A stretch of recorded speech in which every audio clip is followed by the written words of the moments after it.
You ever hear someone say, don't get sick of Jamaica?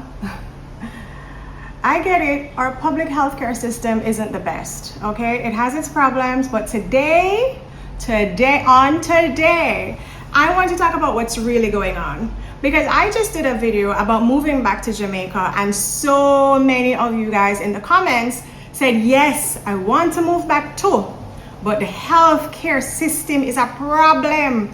I'm not coming back to that. Well, how bad is it? How bad is it? How bad is it? Let's talk about it, because to me, it's not all bad. And for some people, like one man I met recently, it might have been the best decision that he made. I'm gonna share some stories in this. I really wanted for this video to be another discussion, just like my last one, where I was talking to someone who had that lived experience. I reached out to some folks. Nobody wanted to come on camera. I get it, that's fine. But I still want to have this discussion. So I'm going to have the discussion with you all, because I know that there are people out there who have had experiences, personal experiences with our healthcare system here in Jamaica. I have my own personal stories to tell. I'm a mom, and my father had 2 strokes here in Jamaica. So I have my stories. So we're going to talk about it. How bad is the healthcare system in Jamaica? Now I have my notes down here, so if you see me looking down, I want to stay on topic and have some statistics that I'm going to share, because I'm coming serious. So this gentleman reached out to me online to share his story when I said, I was looking for people to come on to talk about their personal experiences. He didn't want to come on camera. I completely understand that. But he says he's had surgeries here in Jamaica, emergency and elective. He's had follow-up care, annual blood work, monthly medication, all through the public system. And it didn't cost him an arm and a leg. We're gonna talk about it. He said the doctors and nurses were professional, caring, and skilled. He even made a life decision based on it. Over 40 years ago, this gentleman left Canada, where so many praise it as the best healthcare system in the world. Well, he left Canada over 40 years ago, which, okay, Canada back then and Jamaica back then were 2 completely different places, right? But he left it to come back to Jamaica because of the quality of life. And he said, this is a quote directly from this gentleman, he weighed the risks. He said he weighed the risk of a possibility of a shorter lifespan, but he knows the quality of life would be so much better here in Jamaica. He wanted to come and live here. And looking back, he says it might have been the best choice he ever made, because he got to help build community, touch lives, and live with less stress. That's the benefit of living in Jamaica. For so many of us, it's a slower pace of life, it's less stress. But what is it about the healthcare? So that little one story is not something you're going to see in a headline, right? But let's talk about what's working and what's not with the healthcare system, because we have so many anecdotal stories that we can share. However, I really want to focus on the general system overall. Some things are working and some things need improvement. I am not shying away from that. So let's talk about some things that are working, because this is an election year. So the health minister just made a presentation in Parliament talking about some things that have improved since, these last few years they've been in office. So let's see what they've done. All right. Did you guys know that I launched a Patreon? Thank you so much to my very first Patreon member. I will see you inside. For the rest of you guys, what are you waiting for? I have launched a Patreon where I will be sharing videos of me building a business in Jamaica. If you want the inside scoop, make sure you check out the Patreon link that is in my description. If you don't want to join the Patreon, my PayPal tip jar is there as well. Thank you guys. I see the contributions coming in. Everybody's rooting for me. Thank you so much. I can't wait to share what the business is and how I'll be growing it on future videos soon. Again, thank you guys so much who've been chipping in. Back to the video.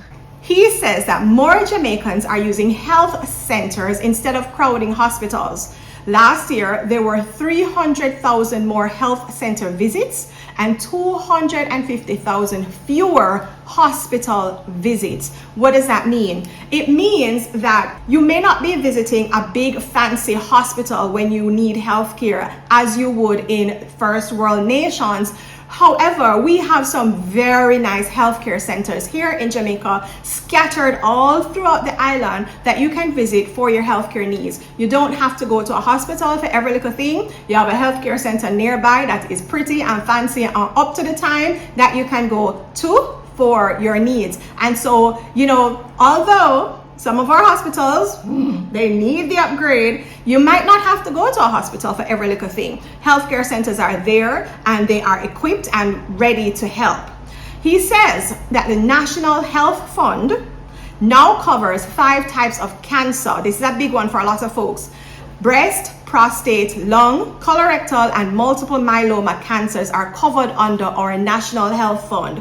So what that means is that you have any of these cancers, you are able to get financial help with all of the surgeries and all of the medication and all of the things that you will need. You will be able to get help through the National Health Fund. Now, I have been following the story of one particular young lady who had breast cancer, had, when you remove your breast, she did take off her breast stem.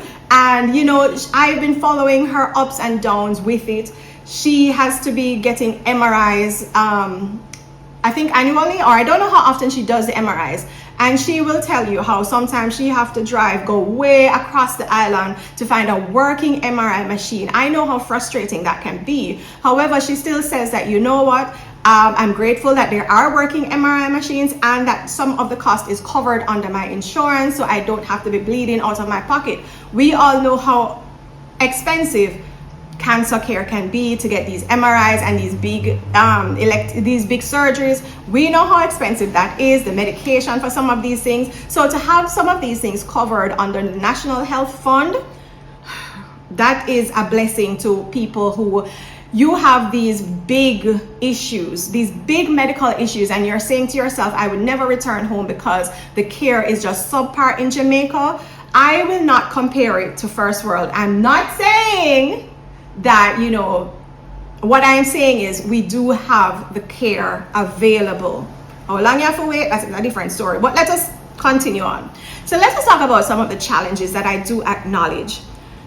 Our facilities need help. Some of our clinics are outdated. Some of the hospitals need serious upgrades. Let me tell you something. If I'm ever in Spanish Town and something don't carry me over. Listen, listen. I understand the struggles with our hospitals. They need serious upgrading. However, my father, when he had the first stroke, he was at the University Hospital of the West Indies for 1 month, 1 whole month. I have nothing bad to say about Yui. We had our problems. There was an issue getting a bed. He was in the, a triage place or whatever you call it, for about 3 days before he finally get a bed on ward. However, he got care. The nurses were communicative, and he was there for 1 whole month. And I can say that, the care was not lacking. I can say that he got the care that he needed to recover. My father has very, very, very high blood pressure, and he was able to come out after a month, and the care was satisfactory to me. He had another stroke 3 or 4 years later, and he went to Cornwall Regional Hospital, which we all know, if you are a Jamaican, you all know the struggles with Cornwall Regional Hospital right now. But he was put in the department that he, again, got adequate care.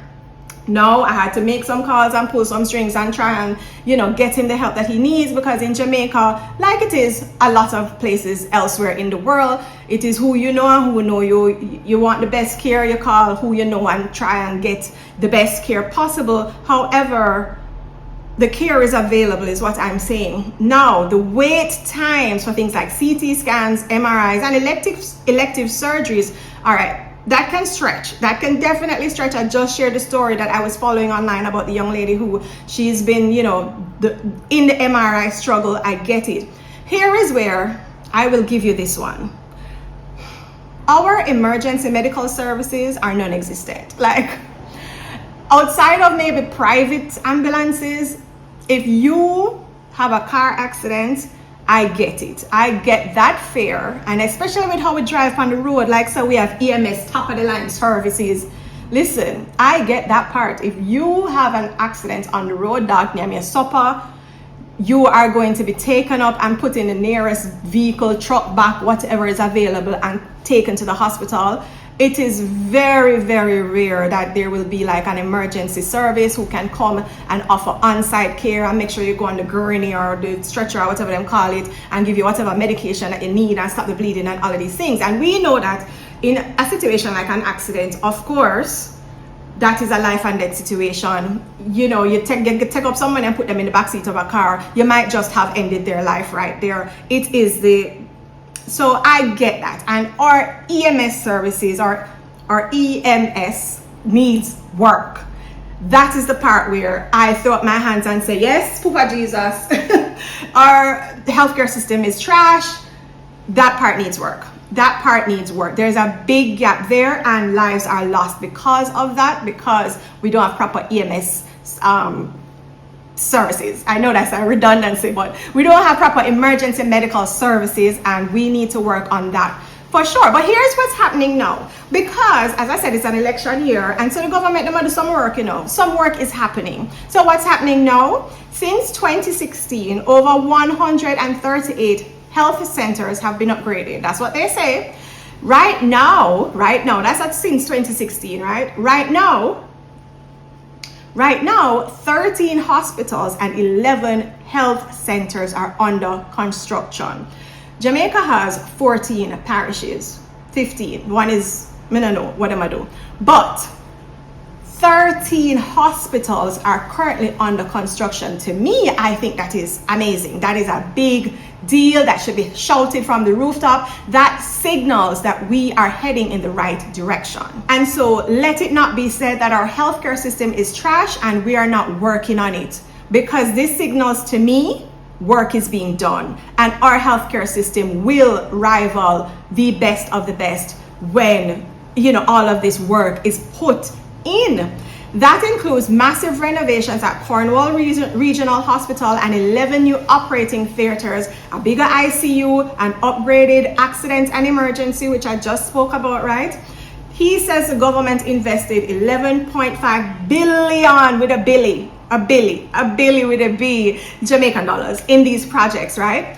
They've also added nearly 2,000 new jobs for doctors, 1,500 new jobs for nurses, and over 1,000 community health aides. So we have more people on the ground helping out in these hospitals and medical health centers. That's what we need. We even have scholarships. There is a Barry Wint scholarship that is just for people who are studying to go in the medical field, and 536 scholarships, he says, were awarded last year to train future health professionals. So our healthcare system is not working, but I like to see that something is being done. They might try a thing. And obviously,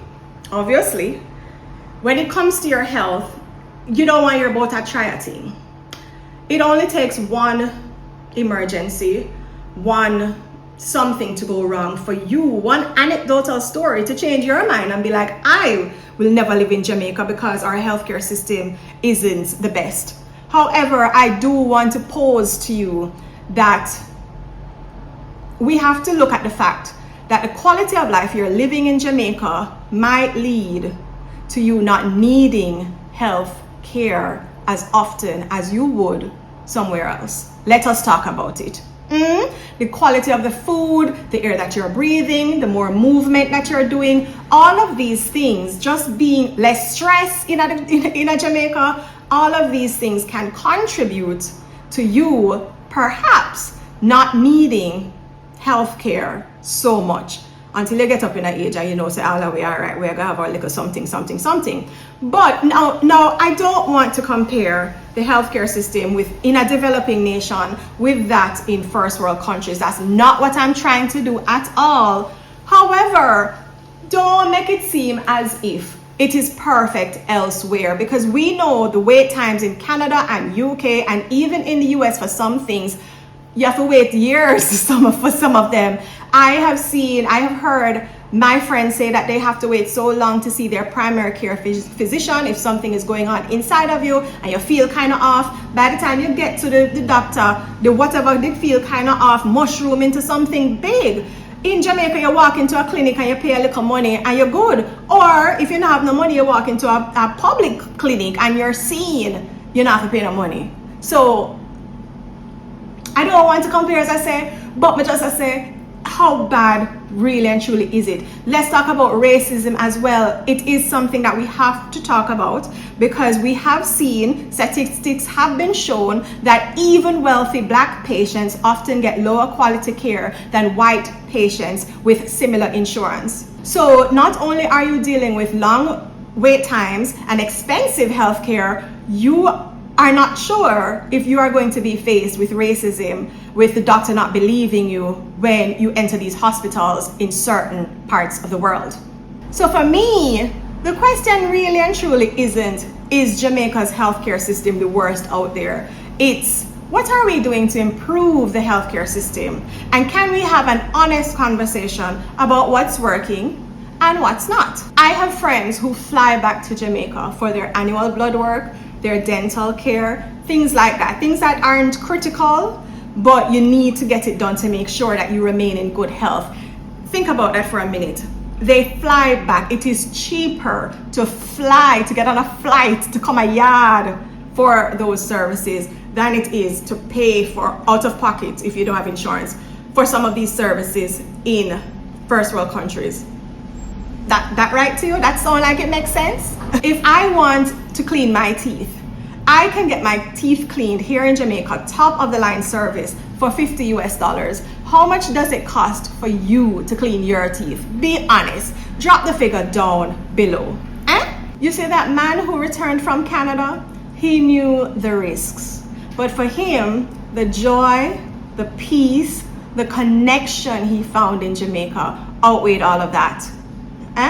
He got to service people. He got the quality of life he was looking for. He has built a legacy right here. And he said that decision gave him life. It brought him joy. It made him so happy looking back at that decision now. You see, and that's the part that we forget when we talk about overarching healthcare systems. This system, flawed as it is, it can work. I have seen the benefits of the National Health Fund, especially when it comes to medication for my father. He needs his pressure medications every month, and I remember I went into a private pharmacy one day to get his medications. I handed them his NHF card, and still with the NHF card it came up to the equivalent of about $120 US, and I was like, all because I didn't want to go to the public pharmacy to go sit down and wait.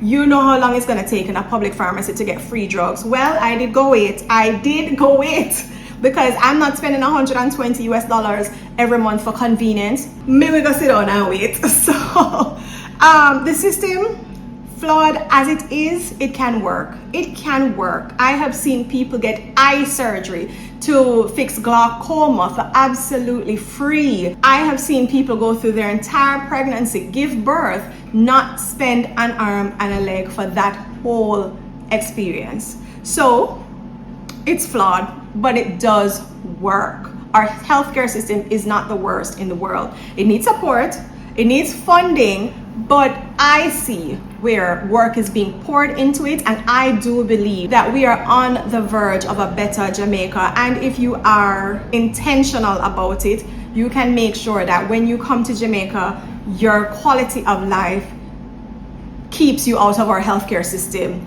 as best as possible. Now, for accidents and emergency, I rest my case. I throw my hands up there. I just hope that that improves vastly as well in the coming months, years, whatever. All right, so I throw this open to you now. I want to hear your stories. I know you have used our public healthcare system. Was the care good? Was it a struggle? Was it somewhere in the middle? Talk the truth. Talk the truth. Don't just flood the comments with all the negative stories. I know that we have some good doctors and good nurses out there, some caring people. Let us hear the good stories about the healthcare system in Jamaica, because I believe in my Jamaica, this channel, my little contribution to nation building, So if we're gonna talk about healthcare, let's tell the whole story. Let us have a discussion in the comments. My name is Monique from Kingston. Make sure you subscribe to this channel if you want to continue hearing and learning more about my sweet Jamaica. I will catch you in the comments and in the next video.